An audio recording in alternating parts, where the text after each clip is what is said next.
कि देश को बर्बाद किया है तुमने, कर्जा दे दे के अपने दोस्तों को। इन डकैतों के पासपोर्ट क्यों नहीं जब्त किया आपने?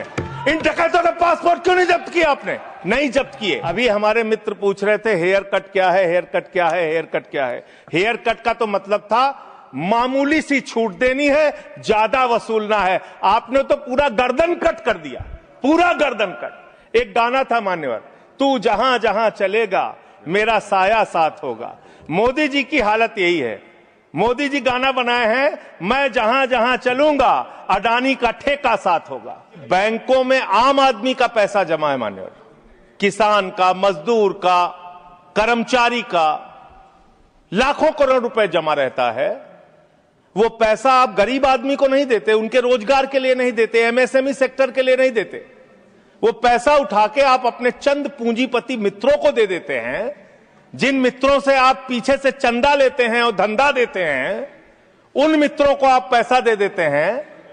और जब वो मित्र आपके डूब जाते हैं तो आप उनको बचाने के लिए ये बिल लेके आते हैं। तो कुल मिलाकर बैंक डकैती को लीगलाइज करने का ये बिल है।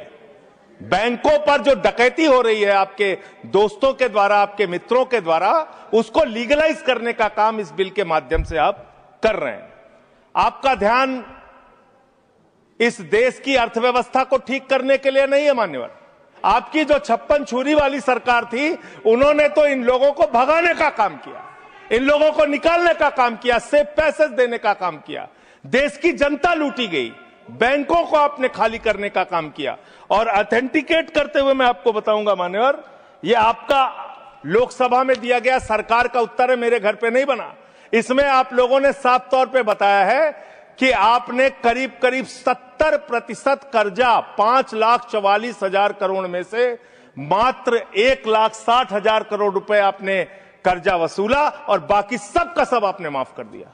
ये तो बड़ी अच्छी स्कीम है आपकी, बहुत अच्छी स्कीम है। यही स्कीम आप किसानों के लिए लाइए, यही स्कीम आप मजदूरों के लिए लाइए, रेहड़ी पटरी वालों के लिए लाइए, छात्रों के लिए लाइए, छोटे दुकानदारों के लिए लाइए। और कहिए कि अगर 1 लाख रुपए किसी किसान का बाकी रहेगा, 30,000 रुपए दे दे, उसका बाकी कर्जा माफ।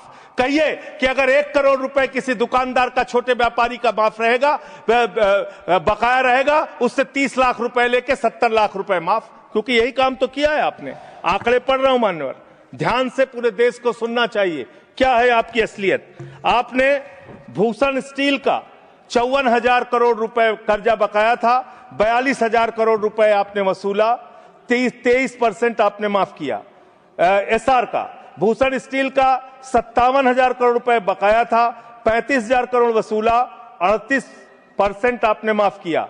8,000 करोड़ रुपए ज्योति स्ट्रक्चर्स का बकाया था, 55% आपने माफ किया। 91,000 करोड़ जीएचएफएल का बकाया था, 60% आपने माफ किया। भूषण पावर का 48,000 करोड़ रुपए बकाया था, 19,000 करोड़ रुपए वसूला, 60% माफ किया। इलेक्ट्रो स्टील्स का 14,000 करोड़ रुपए बकाया था, 5,000 करोड़ रुपए लिया, 62% आपने माफ किया। मोनेट इस्पात का 11,500 करोड़ रुपए बकाया था, 2,800 करोड़ रुपए वसूला, 75% कर्जा आपने माफ किया। एमटेक का 13,500 करोड़ रुपए बकाया था, 2,700 करोड़ रुपए वसूला, 80% आपने माफ किया।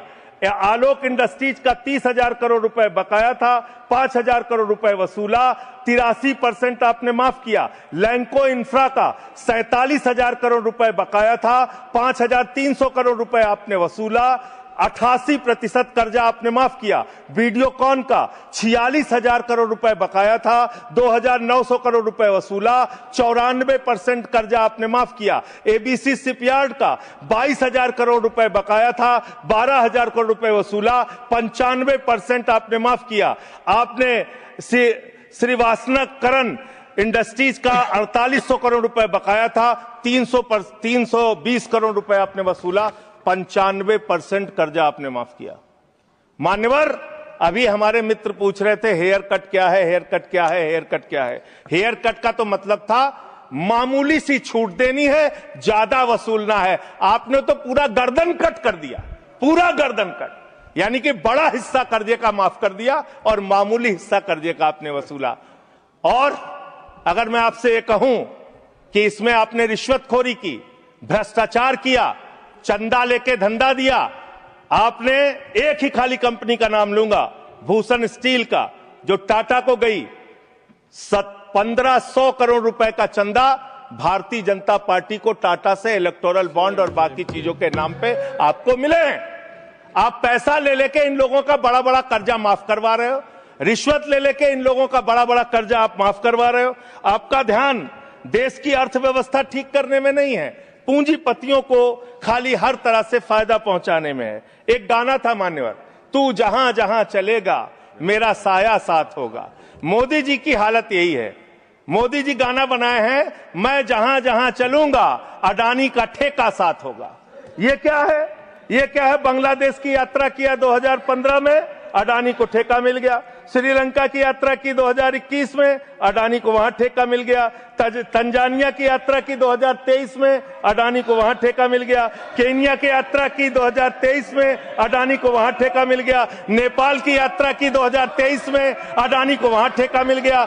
मलेशिया में 2017 में यात्रा की, अडानी को वहां ठेका मिल गया। 2018 में सिंगापुर की यात्रा की, अडानी को वहां ठेका मिल गया। सर दिखाई नहीं पड़ रहा हूं मैं सर, अडानी को वहां ठेका मिल गया। वियतनाम की यात्रा की 2024 में, अडानी को वहां ठेका मिल गया। इजराइल की यात्रा की 2017 में, अडानी को वहां ठेका मिल गया। अडानी का नाम सुनते ही लोगों को 440 वोल्ट का करंट क्यों लग जाता है, मुझे तो समझ में नहीं आता। जैसे अडानी का नाम लो, पूरी की पूरी भाजपा खड़ी हो जाती है।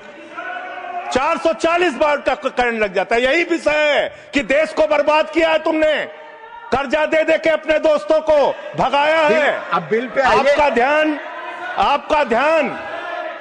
ध्यान बड़े बड़े पूंजीपतियों से। मान्यवर मेरा समय जा रहा है, मान्यवर मेरा समय जा रहा है, मुझे बोलने दीजिए। मान्यवर आपका दिमाग, हम चेक कर लेंगे। आपका दिमाग बड़े बकायेदारों से कर्ज वसूलने में नहीं है। अगर होता तो ये हजारों करोड़ के जो बकायेदार हैं, इनके पासपोर्ट जब्त करो ना। संजय सिंह के तो पासपोर्ट आपने जब्त किए हैं, एक एक सांसद के पासपोर्ट आपने जब्त किए हैं। इन डकैतों के पासपोर्ट क्यों नहीं जब्त किया आपने? इन डकैतों के पासपोर्ट क्यों नहीं जब्त किया आपने? नहीं जब्त किए। खाली आपको अपने चंद पूंजीपतियों को फायदा पहुंचाना है। देश की जनता भाड़ में जाए, कोई मतलब नहीं आपको। नोटबंदी करके आपने देश की अर्थव्यवस्था को बर्बाद किया। आपने एक अपने पूंजीपति दोस्त को हिंदुस्तान की सारी संपत्ति देके देश को बर्बाद किया। आप सिर्फ देश को लूटने वाले लोग हो। आप देश को लूटने का और भ्रष्टाचार करने का और उनसे चंदा लेकर धंधा देने का काम कर।